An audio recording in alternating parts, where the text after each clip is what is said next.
मैंने 2011 में लेमन के पौधे लगाए थे पूसा से लाके, जो बिल्कुल सीडलेस हैं, जो जूस में और अचार में काम आता है। और कितने पेड़ होंगे? अभी मेरे पास 1 एकड़ में इसके करीब 250 पेड़ के करीब हैं। उसार का इसका नाम है। नींबू के कौन कौन से प्रोडक्ट बना रहे हैं आप? एक तो हमारा स्कॉच है, एक इसका खट्टा अचार है, एक मीठा अचार है। नमस्कार, गांव जंक्शन में हम आपको लिए आए हैं। दादरी के पास खंडेरा गांव है। 15 एकड़ की खेती है इस किसान की, लेकिन दंपति ने मिलकर के 3 एकड़ में इस वक्त रसायन मुक्त खेती से जो उत्पाद बन रहे हैं उनकी प्रोसेसिंग भी शुरू की है और अब धीरे धीरे इनका मार्केट दिल्ली की ओर बढ़ चला है। मनिंदर सिंह जी हैं और सोमलता जी हैं, जो दोनों मिलकर के ये काम कर रहे हैं। इनके पास इस वक्त सीडलेस नींबू दिखाई दे रहा है। इस सीडलेस नींबू से ये क्या क्या बनाते हैं और इनकी जैविक खेती का सफर शुरू कैसे हुआ, चलिए जानते हैं। कैसा चल रहा है काम? मैंने 2011 में लेमन के पौधे लगाए थे पूसा से लाके, जो बिल्कुल सीडलेस हैं और जिनमें आप देखोगे कि ये एक भी बीज नहीं है, बिल्कुल सीडलेस है। और इसकी वैसे तो 12मासी है, बल्कि 2 बार मेजर फसल आती है। एक बार इस समय चल रही है सर्दियों वाली, एक बार गर्मियों में चलती है। इस समय थोड़ा साइज बड़ा रहता है, जो जूस में और अचार में काम आता है। और गर्मियों में केवल सादा नींबू जो मार्केट में चलता है उसमें चले जाता है। तो आपने कितने जमीन में ये सीडलेस नींबू मैंने लगाया, इसको क्या कहते हैं और कितने पेड़ होंगे? अभी मेरे पास 1 एकड़ में इसके करीब 250 पेड़ के करीब हैं, जो मैच्योर हैं और फल देते रहते हैं। और इसके साथ-साथ इसकी कलम भी हम तैयार करते रहते हैं। समय-समय पे लोगों को इसके पौधे भी उपलब्ध कराते हैं। उसार का इसका नाम है। आप कितने पौधे ले आए थे? और हम उस समय 50 पौधे लाए थे, बाकी और हमने पौधे उससे बाद में इसके डेवलप करके अभी हमें 250 पौधे के करीब हैं इस समय। पौध कितने में देते हैं आप? हम 120 रुपए करीब देते हैं एक पौधा, जो तीसरी साल या 2.5 साल में फसल देने लगता है बढ़वार के हिसाब से। अच्छा मनिंदर जी, ये एक बात बताइए कि ये जो रसायन मुक्त खेती वाले नींबू हैं और रसायन वाले नींबू हैं, इन दोनों के स्वाद में या इनको मतलब उगाने में कुछ खास अंतर है? नहीं, मैं इसमें किसी तरह का कोई केमिकल इस्तेमाल नहीं करता। जब भी कोई नीचे फर्टिलाइज़र की वो है, ब केवल इसके पत्ते और नीम के पत्ते जो मेरे पास है, और मेरा अपना गोबर पशुपालन भी साथ में है, उसके साथ वर्मी कंपोस्ट भी तैयार होता, वही इसके साथ देता हूँ। और समय-समय पे जैसे मैंने गौमूत्र बना रखा है, उसका भी ड्रिप से इन पौधों में सब वर्मी पानी देते कंपोस्ट का भी आपका काम है? कितनी गायें हैं आपके पास? हैं। मेरे पास 2 गाय हैं। तो इस 15 एकड़ में पूरे 15 एकड़ आप ऑर्गेनिक करते हैं, बिना रसायन मुक्त करते हैं, या फिर बस इतना ही? नहीं, मैं सारी नहीं कर पाता। जो 3 एकड़ है जिसमें मेरा सोलर का पानी इस्तेमाल होता है, वो मैं फुल ऑर्गेनिक कर पाता हूँ। तो जिसमें उसमें क्या-क्या उगाते हैं आप उसमें 3 एकड़ में? जैसे इस समय 1 एकड़ में लेमन के पौधे हैं। दाल कितनी लगाई है आपने? देसी मसूर है? हाँ, देसी मसूर है मेरी इस समय। कितना लगाया उसने वो आपने? आधा एकड़ है इस समय, और 1 एकड़ के करीब सरसों का है जिसका तेल इस्तेमाल करते हैं। आधा एकड़ से दालों का उत्पादन कितना हो जाता है? 4 कुंटल के करीब। तो वो घर के लिए ही होता है या बाहर भी जाता बेच है? भी देते हैं आप। कितने रुपए में जाती है? 100 120। तो कितना दाल दल लेती हैं आप अकेले? आपके पास तो कुंटल ला के खेत से रख दिया गया है। वो थोड़ी धीरे धीरे दलती रहती हूँ, फिर पंखे से बरसा कर झरने में साफ करके भर के रख। सबसे बड़ा ऑर्डर कब आया था जब आपको ढेर सारी दाल दलनी थी?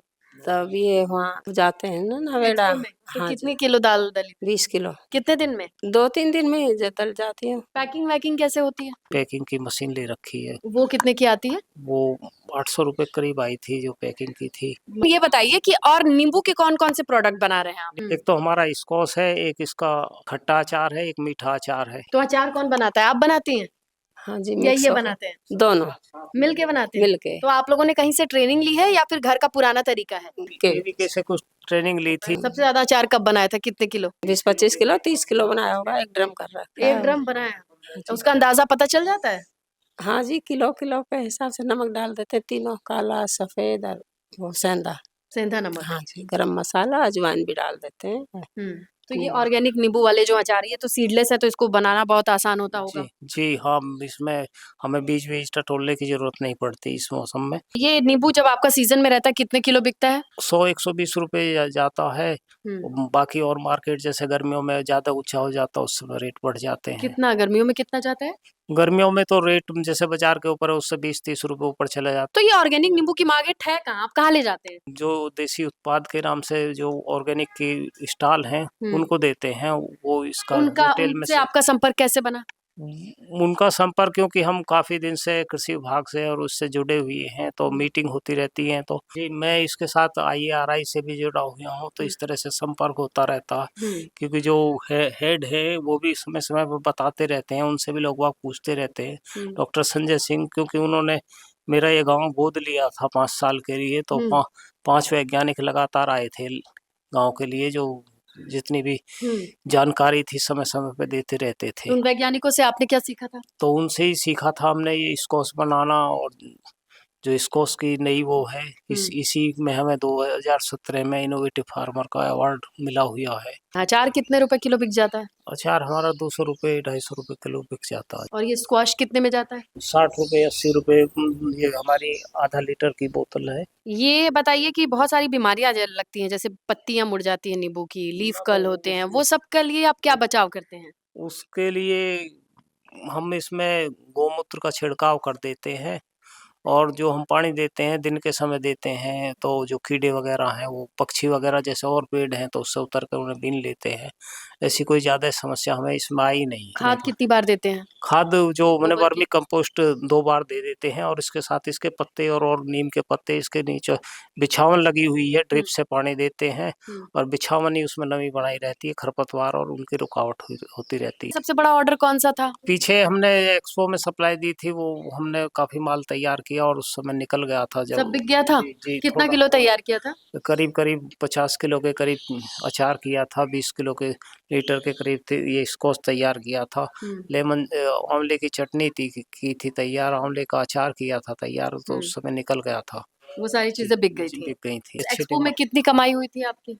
कमाई ऐसी 15-20 हज़ार रुपये करीब हो गई थी। आगे कितनी और लगानी है नींबू? आगे हम दूसरे प्लॉट में सोच रहे हैं 1 एकड़ और बढ़ा दें, और इसमें टाइम भी हमें मिल जाता है कि जैसे हमने आज तुड़ाई ना करी, 1 हफ्ते बाद तुड़ाई करी, तो इस तरह से टाइम भी, यदि हम कच्चे भी तोड़ लें तो 5-4 दिन हम रख सकते हैं, स्टोर कर सकते हैं, जब मार्केट भेज सकते हैं। तो आपको भी लगता है कि घर की चीजों को थोड़ा-थोड़ा प्रोसेस करके अब उसकी अलग मार्केट बनाने की शुरुआत की जा सकती है? और आपके आसपास में ऐसी कौन-सी फसल है जिसे लोग अब प्रोसेस करना सीख रहे हैं? कमेंट करके ज़रूर बताइएगा। वीडियो पसंद आई हो तो लाइक कीजिएगा। गाँव जंक्शन के लिए मैं स्नेहलता। गांव जंक्शन को सभी सोशल मीडिया प्लेटफॉर्म्स पर फॉलो करें। व्हाट्सएप चैनल और जीमेल आईडी पर भी संपर्क साध सकते हैं।